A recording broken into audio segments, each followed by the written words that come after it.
বিসমিল্লাহির রহমানির রহিম। আসসালামু আলাইকুম। মোহাম্মদ রহমান, ভালোবাসি বাংলাদেশ থেকে বলছি। আজ 1 আগস্ট 2025। আমার প্রিয় বাংলাদেশি দেশবাসী, আসসালামু আলাইকুম। আপনারা জানেন, বাংলাদেশ পাকিস্তান থেকে স্বাধীন হয়েছে 54 বছর আগে, ব্রিটিশ থেকে স্বাধীন হয়েছে 75 বছর আগে। কিন্তু এই 54 বছর পর্যন্ত আমরা ঠিকভাবে আমাদের স্বাধীনতা উপভোগ করতে পারিনি। পাকিস্তান থেকে 54 বছর স্বাধীনতা অর্জন করার পরেও আমাদের দেশে রাজনৈতিক বেঈমান মুনাফিক আমাদেরকে দেশে আমাদের স্বাধীনতা ভোগ করতে দেয়নি।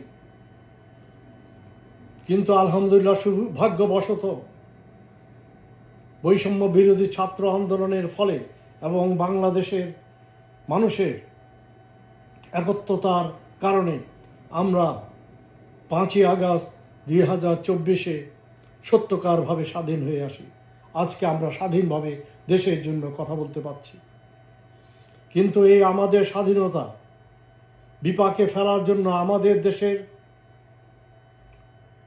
সশস্ত্র বাহিনীর মধ্যে অনেক বেঈমান মুনাফিক রয়েছে এবং দেশের মধ্যে অনেক সুশীল সমাজ রয়েছে যারা আমাদের দেশকে স্বাধীনতা না রেখে ভারতের কাছে বিক্রি করে দিতে চায়।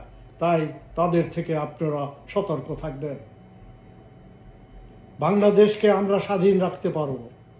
আপনারা কি জানেন, যখন ইস্ট ইন্ডিয়া কোম্পানি বাংলাদেশে আসে এবং আমাদের স্বাধীনতা কেড়ে নেয়, তখন বাংলাদেশ ছিল পৃথিবীর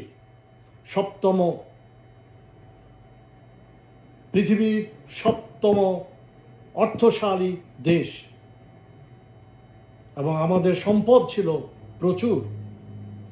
বাংলাদেশকে বলা হতো ব্রিটিশের খাদ্য ভাণ্ডার। আর আজ আমাদেরকে এইভাবে বানিয়ে দিয়েছে যে আমরা হচ্ছে গরিব, আমরা যে ফকির, আমাদের বিদেশি সাহায্য, বিদেশ ছাড়া আমরা চলবে না, আমাদের মানসিকতাকে নষ্ট করে দিচ্ছে। আপনারা জানেন, আমাদের কারোর প্রয়োজন নাই। অনেকেই মাথার মধ্যে, ব্রেনের মধ্যে এখন এসেছে, না আমরা বিদেশ ছাড়া চলতে পারবো না। আমরা চলতে পারবো। যারা আমাদের সাথে ভালো ব্যবহার করবে আমরা তাদের সাথে চলবো, যারা আমাদের সাথে খারাপ ব্যবহার আমরা তাদের সাথে চলবো না। এবং চায়না ইদানিং এগিয়ে এসেছে এবং বলেছে তোমাদের প্রকৃত বন্ধুকে এবং কে তোমাদেরকে সত্যকার উপকার করবে এবং তোমাদের বিপদে তোমাদের পাশে থাকবে, তোমরা তার সহযোগিতা নাও। তাই আমাদেরকে বুঝতে হবে কে আমাদের সত্যকার বন্ধু, কে আমাদের সত্যকার বন্ধু নয়। যে আমাদের নিজস্ব দেশের মাধ্যমে পলিটিক্যালি নন পলিটিক্যাল ইন্টারফারেন্স করে যে কোনো দেশ, আমরা সেই দেশকে বর্জন করব। বাংলাদেশের জনগণই বাংলাদেশের পলিটিক্সের সমাধান করবে। কেন আমাদেরকে অন্য দেশের দিকে তাকিয়ে থাকতে হবে? আমরা কি অন্য দেশের গোলাম না কৃতদাস? যেই সমস্ত পলিটিক্যাল এবং রাজনৈতিক দল অন্যের দিকে থাকে তারা তাদের গোলাম।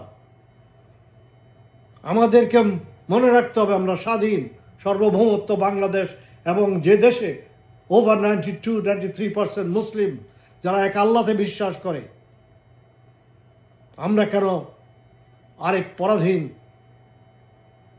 বা জাতির আমরা পরাধীনতা বা তাদের কথা মতো আমরা চলবো? আমরা কি পরাধীন? আমরা তো পরাধীন নই। আমরা স্বাধীন সার্বভৌমত্ব দেশ এবং আমরা জানি কিভাবে আমাদের দেশ রাখতে হবে। বাংলাদেশ জনগণ, আপনাদের কাছে আমার আবেদন, আপনারা একতাবদ্ধ থাকেন, দেশের বিরুদ্ধে যেন না, দেশে নিজেরা ঝগড়াঝাটি করেন না। আসেন আন্দোলন, সব ভালো দল, সবাই ভালো মিলে যারা দেশকে ভালোবাসি আমরা একসাথে আসি। এই কথা মনে রাখবেন, বাংলাদেশে ইসলাম প্রিয় যত দল আছে সবাই দেশকে সত্যিকার ভালোবাসে এবং ভারতী কোনো ইসলামপন্থী দলকে দেখতে চায় না এবং দেখতে পারে না, এবং তারা ক্ষমতায় আসুক, ভারত বা বিদেশি অনেক শক্তি তা চায় না যে ইসলামপন্থী লোক আসুক, দেশে ভালো হোক। কারণ ইসলামের ফোবিয়া বলে দুনিয়াতে একটা জিনিস চলছে, এবং আমাদেরকে তার বিরুদ্ধে দাঁড়াতে হবে, আমাদেরকে প্রমাণ করতে হবে, no, we are good people. President ক্লিন্টনও বলেছিলেন বাংলাদেশের মুসলমানরা হচ্ছে পৃথিবীতে সবচেয়ে বেশি শান্তিপ্রিয় এবং মডারেট মুসলিম।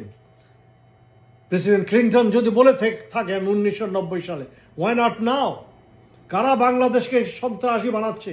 আমাদেরকে আবার প্রুভ করতে হবে আমরা মুসলিম, এবং আমার শান্তিকামী প্রিয় জাতি, এবং পৃথিবীর কোনো জাত বাংলাদেশের মতো শান্তিতে বসবাস করতে পারে নাই।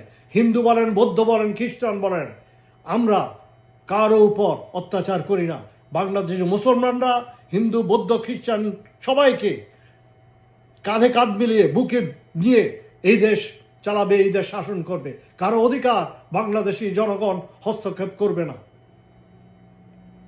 এবং যারা এই সমস্ত মিথ্যা কথা প্রপাগান্ডা চালাচ্ছে, আপনারা তাদের বিরুদ্ধে সোচ্চার থাকেন এবং তাদের কথা শুনবেন না, সেই সমস্ত মিডিয়ার কথা শুনবেন না, সেই সমস্ত মিডিয়াকে বর্জন করেন এবং ঘৃণা করেন। আমাদের ওই সমস্ত মিডিয়ার প্রয়োজন নাই যারা পয়সার বিনিময়ে বিক্রি হয়ে যায়। ওই সমস্ত রাজনৈতিক দলকে আপনারা সমর্থন দিবেন না যারা বিদেশিদের কাছে আত্মসমর্পণ করে এবং পয়সার বিনিময়ে তারা বিক্রি হয়ে যায়, এবং যারা সত্য কথা বলে না, আজকে এক কথা বলে, কালকে আরেক কথা বলে।